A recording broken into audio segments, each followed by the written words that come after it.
Bienvenue dans le Financier, votre rendez-vous économique quotidien sur Africa 24. Voici les titres.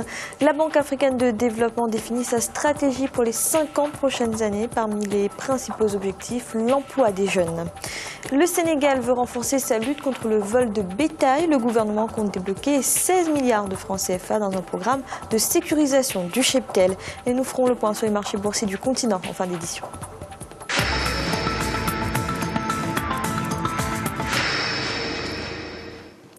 Lors des débats de la 49e Assemblée générale qui s'est déroulée au Rwanda, la Banque africaine de développement a défini sa stratégie pour les 50 prochaines années.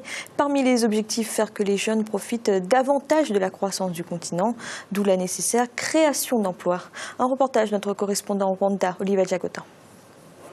Les stratégies pour une Afrique meilleure en 2063 sont au cœur des débats du 49e Assemblée générale de la Banque africaine de développement. Du 19 au 23 mai 2014 à Kigali au Rwanda, il est question entre autres de la problématique de l'emploi des jeunes.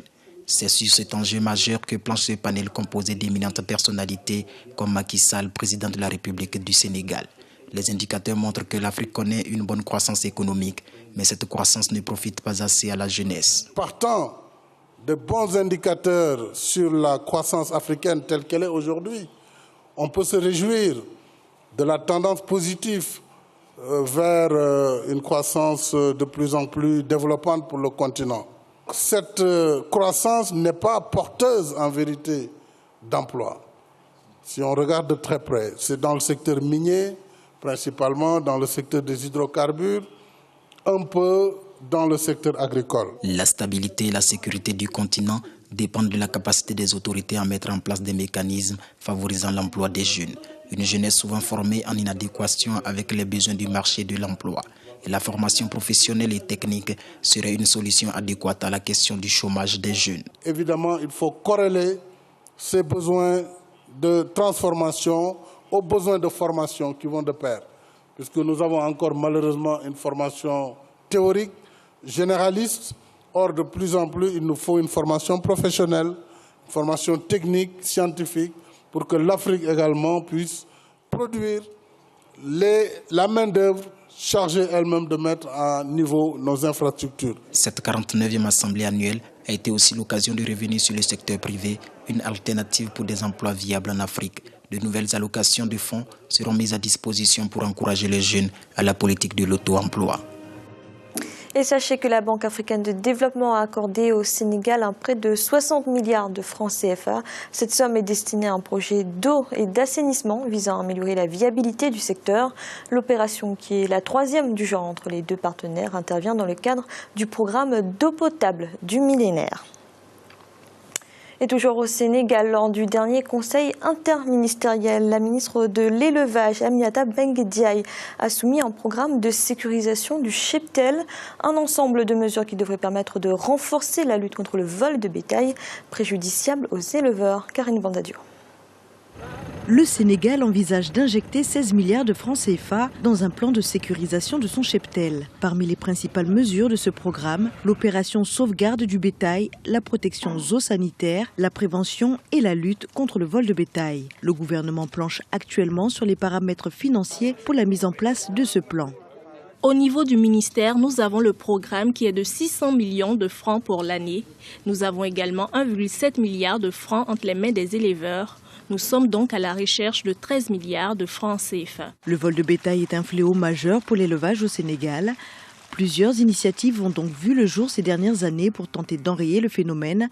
C'est le cas de l'application Daral, composée de 2 plateformes web et SMS, qui permet l'identification et la traçabilité du cheptel. Le vol de bétail, nous allons générer un numéro identifiant pour chaque éleveur qui lui sera spécifique et on crée un lien entre la photo du propriétaire et toutes les informations liées à lui, relatives à lui, notamment son adresse, son numéro de téléphone, son identification nationale et tout.